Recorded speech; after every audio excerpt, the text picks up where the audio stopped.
Ladies and gentlemen, I have the good fortune to introduce a PBS Emmy-nominated actress and singer who is known for her incomparable four-octave singing voice. Wow. Paris Lane performed classical in Europe, jazz in Asia, and has received rave reviews for her lead performances in musicals, including Jesus Christ Superstar, Godspell, Selma, and Pearlie.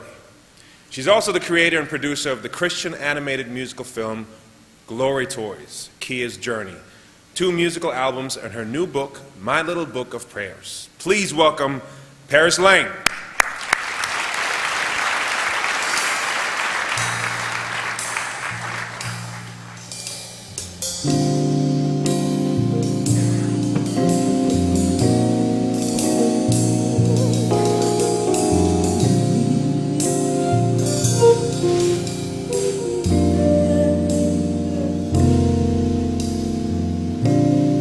Must have been cold there in my shadow to never have sunlight on your face. You were content to let me shine, that's your way. You always walked a step behind.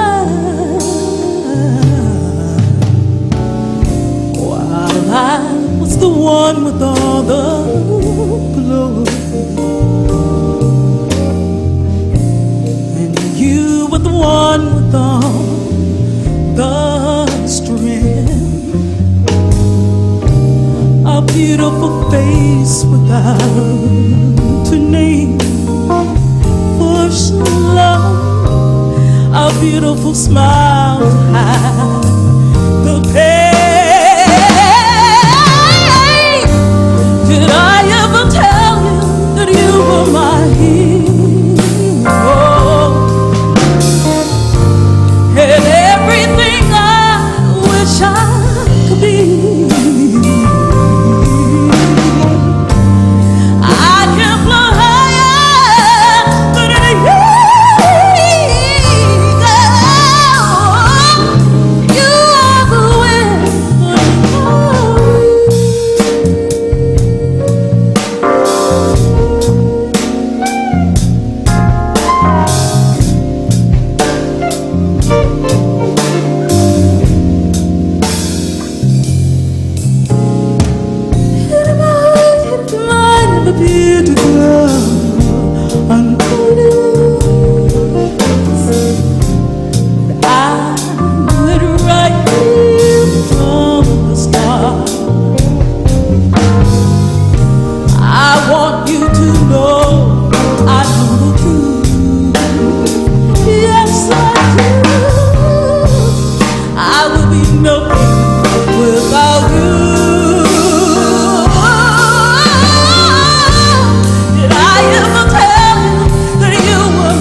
Paris Lane, ladies and gentlemen.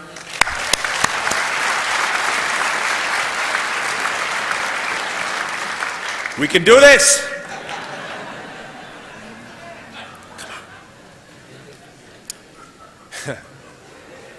Ladies and gentlemen, at this point in our program, it has become a tradition to get up and do some stretching exercises, so you survive? No. It has become a tradition at this point of the show to have last year's Black Engineer of the Year return to pass the torch, rhetorically speaking, to this year's honoree.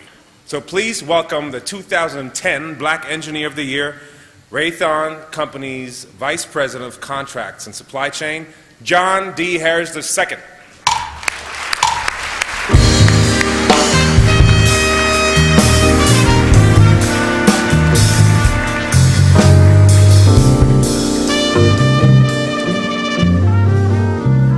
Good evening, and thank you for that kind introduction.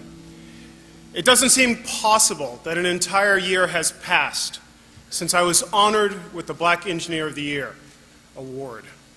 I really can't tell you how much it meant meant to me and my family for receiving this gift. Now, I think we can all agree that the BEA experience has enriched our careers and lives in some way.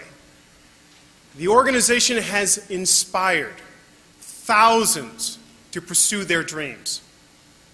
We should pause to recognize the BEA experience is now, in 2011, 25 years strong.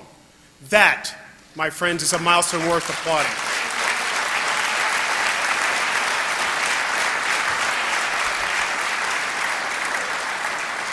Now, throughout the evening, we've heard references to heroes and their power to inspire.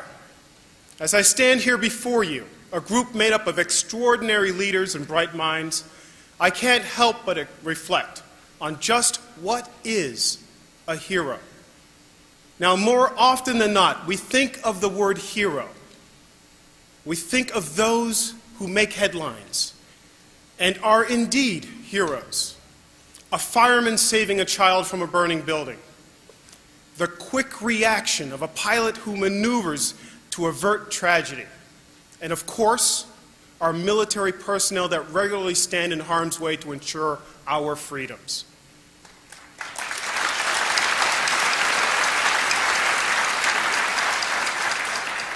And yet, this room is filled with heroes. Quiet heroes. Your stories rarely land on the front pages of the New York Times or in an interview on the Today Show or go viral on the web. And yet, my friends, they should. You are heroes. You impact lives. You inspire personal and professional growth. You lead by example. You are role models for so many, some of whom you know, and as many you don't. Yet they know of you and the impact that you have had on their lives. You are heroes. You inspire positive change with the kind of encouragement that lifts people up. You redirect your potential through your wisdom, your guidance, your mentoring, and just plain giving people and giving someone a chance because you believed in what they could become, perhaps having more faith in them than they initially had in themselves. You are heroes. You inspire by reaching back and paying forward, and upcoming generations are the beneficiaries. Now, tonight we have celebrated many heroes. Now, please, direct your attention to the screen as I pass the torch to yet one more. Well, Lloyd Howell is an amazing person. He's very bright. He's very dedicated. He has a great sense of what's right and what isn't right. Lloyd is a person of great energy. I never worry about asking Lloyd to take on more because he seems like he's always up to the challenge, and he's always got time, and he's always got the energy and the inspiration to go off and do things. One of the impressive things Lloyd has done is he has led many parts of our business, in particular our strategy and organization business, at a time when we were bringing together various parts of the company to try to have an integrated approach to how we dealt with our government clients and our commercial clients. And that's a non-trivial task, and he was amazing in his ability to bring together normally disparate persons to work together on behalf of our clients. It doesn't matter what the background skills, he always finds the right talent in people to support the firm. You read the bio ahead of time and you're impressed by all the things that he's accomplished academically and in his career, but then when you sit down with him, it's a completely natural experience. He's a completely down-to-earth guy, and you enjoyed having a conversation with him. The other thing that I don't like about Lloyd, of course, is that he's good-looking, he's charismatic, and he is as charming a person as I've ever met. He definitely writes like an engineer, very precise. There's so many qualities about Booz Allen that he carries forward into the community for us. He's a role model of our core values. Lloyd, I think, very much understands the commitment that we have as an organization, and that is a commitment to our communities. He served on the board of the Friends of the National Zoo, was the president of that board. He's worked with the United Negro College Fund and been very active in leadership roles supporting their mission. He set up a scholarship at the University of Pennsylvania in his mother's name so that there would be engineering students who weren't able to have the financial means to continue their education had an opportunity. He's very involved with his kids' basketball team and serving as an assistant coach with their basketball team through the years. He took upon himself to pick up the expenses for a lot of those boys to travel. He bought new sneakers for the team over several years. He's always there to lend a hand. What we see in Lloyd is not somebody who's trying to check a box, but rather somebody that firmly believes in doing these things, and in doing those things is in his best interest in terms of growing as a person and as a professional. But it's also in the best interest of our firm, and it's in the best interest of the communities in which we live. He wants to set the right examples for his sons, to make them understand that you have to be a good corporate citizen as well as professionally grow in whatever career you decide to take on. The role model that you represent as the Black Engineer of the Year and the impact and the inspiration that it has for so many young people in this country and around the world is formidable. And Lloyd is certainly the type of person that represents the sort of role model you'd want. Lloyd seems to fit the context of most valuable player, and by that I mean he's somebody that seems to be able to contribute in so many different dimensions, and with such a strong contribution that he makes to whatever it is he chooses to do. He makes it fun. He really, really does. Great laugh, great sense of humor. If he was Jewish, I'd call him a mensch.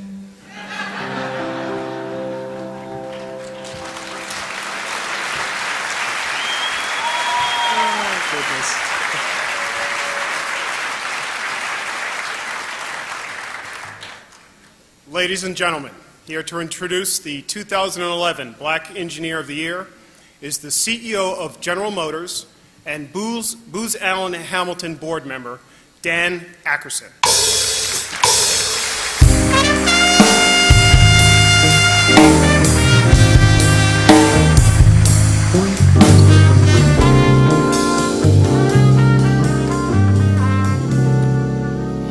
Thank you, John.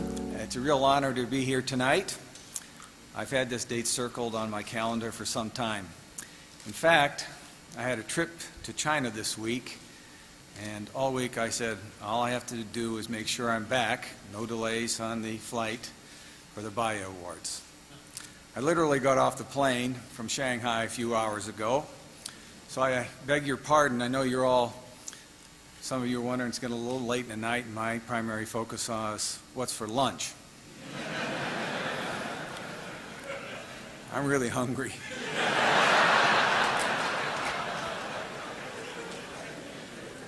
Let me start by congratulating each and every one of the winners of the 2011 Black Engineer of the Year Awards. Your stories are truly inspiring, and recognition is well deserved. Congratulations to Tyrone Tyborn and the Career Communications Group for organizing this year's event. I especially commend your focus on the so-called STEM fields, the study of science, technology, engineering, and math. At General Motors, we share your commitment to strengthening America's STEM leadership. And as a holder of an engineering degree from the United States Naval Academy, I noticed we're well represented tonight. In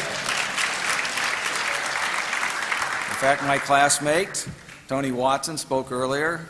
We've known each other since we were 17 years old.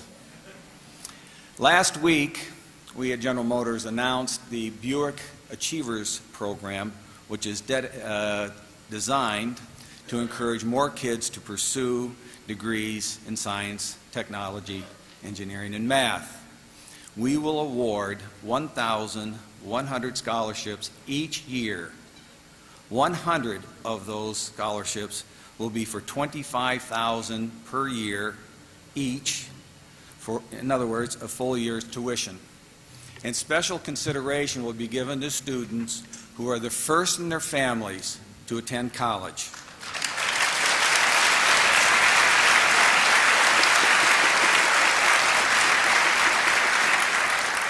First to attend college, and we're specifically focused on minorities and those that come from families that have a military affiliation.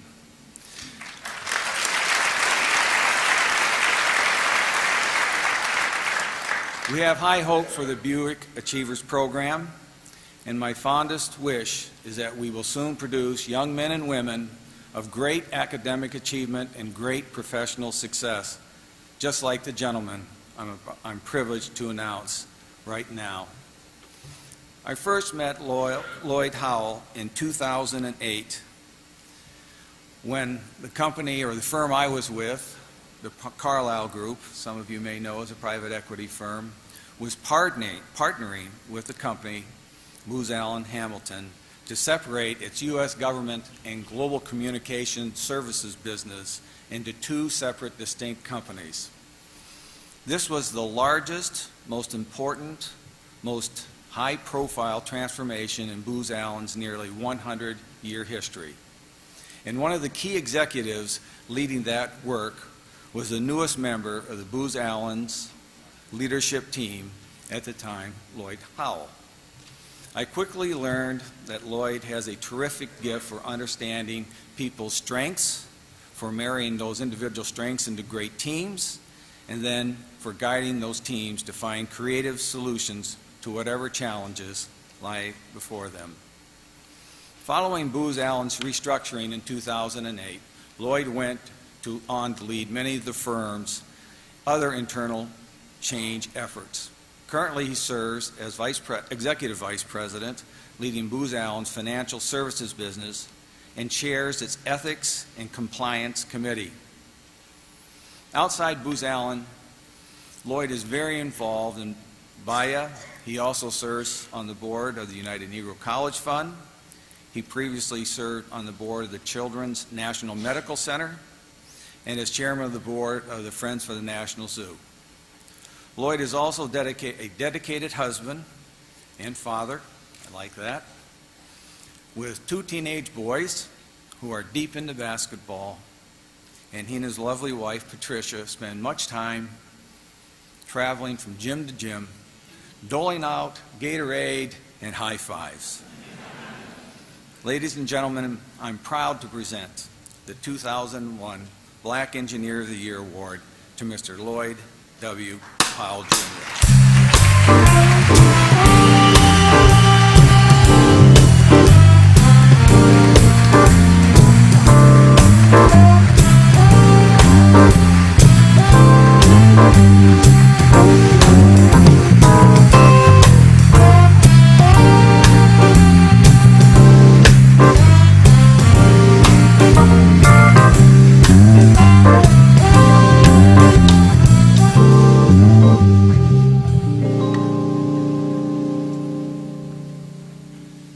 You know, after that video and Dan's introduction, I got nothing. I got a little something. First of all, I'd like to thank Dan for being able to introduce me this evening. It's no small feat to fly literally around the world for an event like this, and I think it's a huge testimony to the value that Bea has in GM's eyes as well as in Dan Ackerson's eyes. So I want to thank him again for making the effort to be here, as well as his comments and the introduction. As the 25th recipient of this award, I am honored and humbled by this recognition, and my journey to this evening has been anything but traditional. And there isn't enough time this evening, especially given the hour, for me to acknowledge all the people that have been so instrumental in supporting me and helping me along the way. But there are a few that I would be remiss if I didn't recognize. The first, I'd like to thank Dr. Tyrone Tabron, the entire Bea organization, especially the selection committee, the HBCUs, the educators, the Department of Defense leadership, and fellow corporate citizens for their efforts in addressing this much-needed area in our community as well as that of the nation's. The attendance and participation and the caliber of all Bea recipients and their accomplishments has been truly inspiring and awesome. Next, I want to recognize my Booz Allen and Hamilton family of partners, colleagues, friends, mentees, and mentors for their tireless support, their endless amount of energy, and the support they have provided me over the years, especially Dr. Schrader, my CEO, boss, and mentor, my fellow leadership team members, my strategy and organization colleagues, and the financial services account colleagues as well. I've been fortunate to work and play at a firm for over 2 decades, and I wake up every day motivated to do something different. It is with special attention that I thank my assistant, Valerie, that you all saw in the video, who has always been by my side, endured my moods, supports my family, and serves as a business and personal confidant. My wife. My wife and our boys, Lloyd and William. I suppose William by now is looking at his watch saying, "Dad, hurry up," are the love and inspiration of my life. They have provided a purpose and focus to me that I will forever cherish, and I am so blessed to have them, to be able to call them my family. Lastly, without God in my life and my parents, Jean and Lloyd, who have both passed away, nothing would have been possible. I had words that I wanted to share with you that I thought would capture the essence of this conference, but at the end of the day, I was struck by, I wanted to tell you a story. In the 2007 movie Pride, the actor Terrence Howard plays a real-life person called Jim Ellis. At the beginning of the movie, we see Ellis as a promising young African-American swimmer in the late 50s, early 60s, whose individual swimming talent and aspirations are cut short. In short, Ellis was disqualified during an Olympic qualifying meet, and we witnessed both the unfairness of the situation and his own stubbornness drive him away from his true love of swimming. A somewhat tragic and too often repeated story. As the story progresses, we see Ellis return to his true love, no longer as an athlete, but as a coach. Now it's the 70s in my hometown, Philadelphia. And Ellis is faced with the real societal, racial, and economic challenges of galvanizing a community, a city, and the youth to find swimming as attractive as he did and a realistic athletic option for the young. At that time, everyone knew Philly as a basketball town, followed by football, especially for black kids, and the notion of jumping in a pool at 6 a.m. in the morning was dead on arrival. Furthermore, the city's parks and recreation facilities were not good, especially as the city and the country struggled in a deep recession. We witnessed Ellis jump into action. He navigates the halls and politics of the city and community to find a building that has a pool. We see him work tirelessly to get the necessary investment and ultimately, with his own sweat, refurbish the pool into working condition. At the same time, we witness his engagement with the community to raise awareness, attract youth, and engage in their lives on a deeper level, where education, leadership, and self-worth are addressed. We see a community rally around this atypical team in a non-traditional sport and celebrate the individual growth and success of the kids. What was once impossible and laughable was possible. Lastly, we see and witness Ellis's personal journey. It begins with feelings of anger and frustration, and they lead to an immense sense of joy and pride by the end of the movie. I share this story with you because I believe it illustrates what Ellis, as a leader, was able to accomplish in his community and what we can learn and do in giving back to our community. First, Ellis took his personal passion and talent as a swimmer and shared it with everyone around him. He was so enthusiastic and talented, to him it was inconceivable why everyone wouldn't want to be a swimmer, regardless of ethnic, racial, or economic circumstances. As talented engineers, I believe we continue to have opportunities to share our love for this discipline with those around us, especially the youth, K through 12. Second, Ellis was not discouraged by the significant challenges he faced at that time. He kept his eyes on the prize, he made sacrifices, he worked extremely hard, and served as a role model for those around him. It would have been near impossible not to want to emulate him or get caught up in the positive changes that were occurring. Again, as talented engineers, I believe we are required to stand up, lead, serve as positive role models for others. In fact, we have no choice. If your surroundings are anything like mine, you are already one of a few. People watch, listen to you closely, and you already have a platform to take it to the next level. Besides, our country continues to slip behind other nations when it comes to STEM-related fields. We need to continue to do our part to correct this trend. Third, Ellis's positive impact on those around him could not be measured or planned. Initially, I'm guessing that in his mind, he wanted a little payback for the injustice he suffered many years ago as an athlete. As time passed, I believe he experienced the joy of watching others excel and surpass his own accomplishments. Up to this point, I haven't been completely forthcoming with my story. You see, I was one of the kids depicted in the movie. I didn't swim for Coach Ellis in the Philadelphia Department of Recreation, known as PDR, but rather the Germantown Polar Bears. There were about 6 predominantly African-American swim teams at that time, and we had fierce rivalries with not only one another, but in the clubs in the surrounding area. Most of my friends went on to attend great universities, and today they serve as leaders and role models in their community.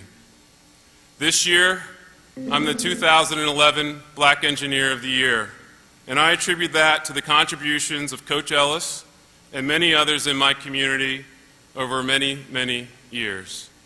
Thank you, and have a good evening.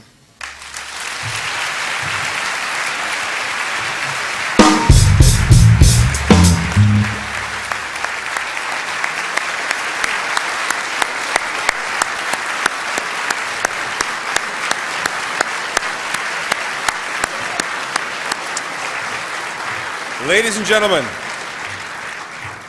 I'd like to congratulate tonight's recipients again. It's been a great honor to host the 2011 Bay Gala. I want to thank Dr. Tyrone, who's leaving me. I want to thank you for introducing me to the Bay organization. I hope I can come back next year and, what, no? I think I just got fired. Nevertheless, it was great for me, and I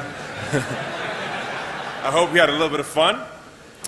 Please join us at the after party across the hall in the Maryland room. We have drinks, food, and little engineer action figures. So everybody gets to take one home. Again, it was a great honor for me, and I'll see you when I see you.